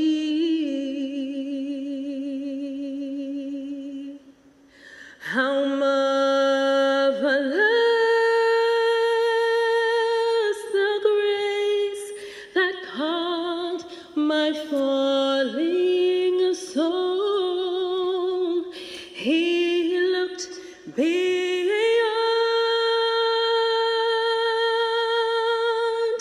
He looked beyond.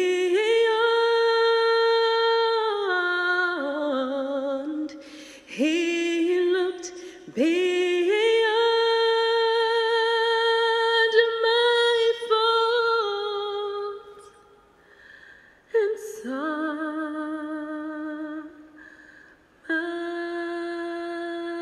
my need. Vous voyez comment elle chante? Il y a aussi Camille Aragonès qui chante très bien.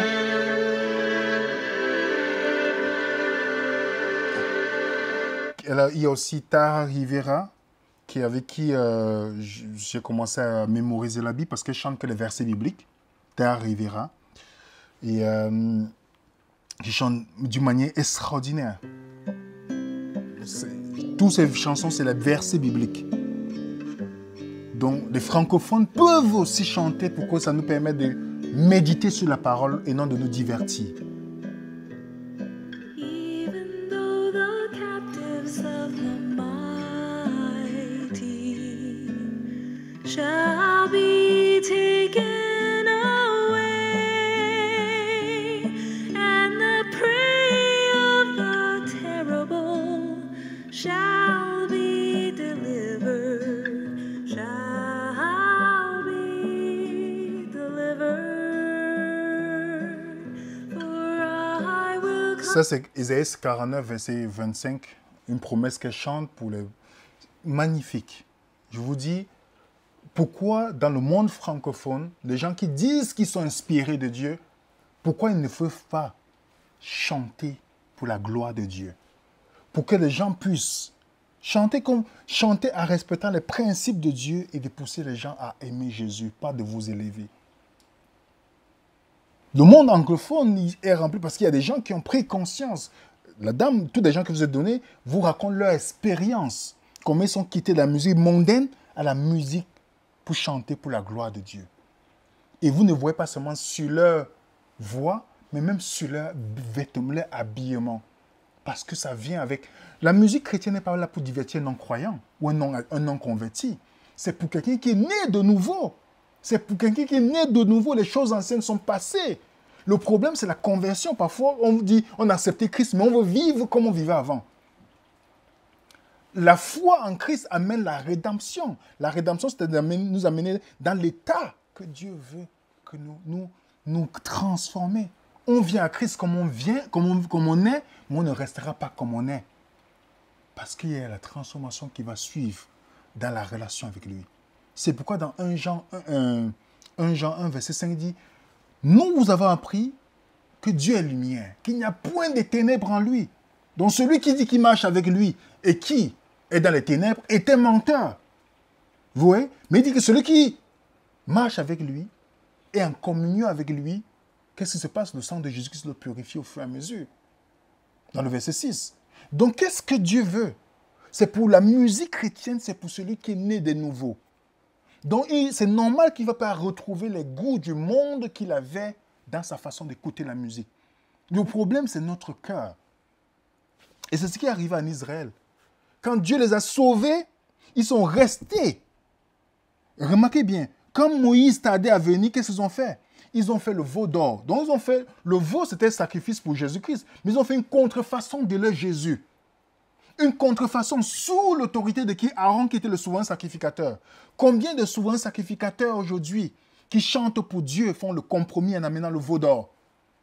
Combien? Ils amènent le veau d'or au peuple pour les divertir et non pour les amener à Christ. Comme Aaron, ils ont fait ce compromis-là. Ils ont pris les bijoux et qu'ils ont mis. Lisez bien dans Exode 32, parce que je vais terminer avec ça. On dit bien, dans le verset 6, le lendemain, ils se levaient de bon matin. Ils offrirent des holocaustes et des sacrifices d'action de grâce. Comprenez bien, ils ont fait les sacrifices d'action de grâce, mais ça ne les a pas empêchés d'avoir le veau d'or. Vous voyez ça? Regardez bien, il dit, le peuple s'assit pour manger, pour boire, puis se levait pour se divertir. Les conséquences de ce que Aaron a accepté le compromis, qu'est-ce que ça a mené? Le divertissement du peuple. Et quand Moïse, au verset 18, quand Moïse, Dieu lui dit, voilà ton peuple qui tu as sorti, ils ont péché. Moïse répondit, quand il était avec Josué, ce n'est ni un cri de vainqueur, ni un cri de vaincu, mais ce que j'entends, c'est la voix des gens qui chantent. Vous voyez? Des gens qui chantent. Et comme il s'approchait du camp, il vit le veau et les danses. Remarquez bien, nous vivons dans ce temps-là, mes frères et sœurs. Nous vivons dans le temps. Comme Jésus tarde à venir comme Moïse, nous on dit il tarde à venir. Pourtant Dieu n'est pas en retard. Beaucoup de gens qui devaient jouer le rôle de lévites et souverains sacrificateurs ont fait le compromis pour vous prêcher le message pour vous endormir, pour vous amener la musique pour vous endormir, pour vous divertir en principe. Qui vous dit paix, c'est de vous divertir. Il devait être plutôt conscient de ce que le souverain sacrificateur est parti. Remarquez bien, Moïse est parti chercher la loi. La loi signifie quoi? Où se trouve la loi dans le sanctuaire? Dans le lieu très saint. Vous comprenez? Mais qu'est-ce qui se passe quand Jésus est dans le lieu très saint? D'après l'étude du sanctuaire, dans Hébreu, dans le lieu très saint, qu'est-ce qui se passe dans le lieu très saint? Le peuple devait faire quoi? Jeûner et prier et glorifier Dieu. Il ne dit pas d'arrêter. Jeûner, prier, glorifier Dieu, c'est examiner soi-même.